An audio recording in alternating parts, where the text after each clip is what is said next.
Blackstone Audio presents Empire of Self, A Life of Gore Vidal by J. Parini. This book is read by John Lescault. For Devon, always. Introduction. My friendship with Gore Vidal began in the mid-'80s, when I lived for a period on sabbatical with my wife and young children in Atrani, a village on the coast of southern Italy.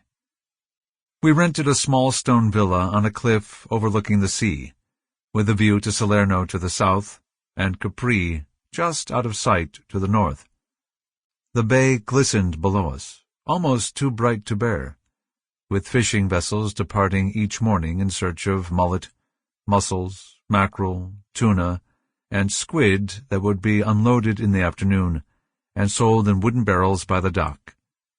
I went in the mornings to a cafe in Amalfi, walking into town along a stony footpath where 1,000 cats seemed to prowl, where sturdy women carried groceries slowly up hundreds of steps, and children kicked footballs in back alleys.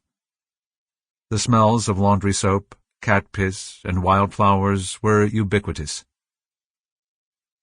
We had a rooftop terrace, above which rose a lemon grove and limestone cliffs. A massive villa, alabaster white, clinging to the rocks like a swallow's nest, loomed above us, and we wondered who lived there in such opulence. Some Italian nobleman, a local mafia don, a film star? When I asked the tobacconist in town about its resident, he said, "Ah, lo scrittore, Gore Vidal, Americano." He explained that the writer stopped by his shop almost every afternoon for a newspaper, then retired to the bar next door for a drink, where he would sit and read for an hour or so before taking the bus up the hill to Ravello. I knew the work of Gore Vidal moderately well already. Having been an anti-war activist during the Vietnam era, I admired his political commentaries in Esquire and the New York Review of Books.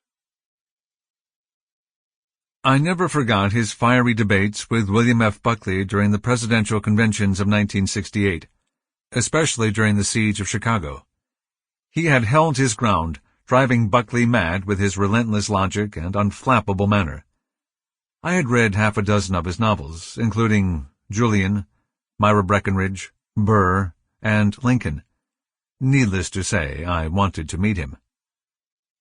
Responding to a note I'd sent, Gore pounded on my door one afternoon, not long after our arrival. Sample complete. Ready to continue?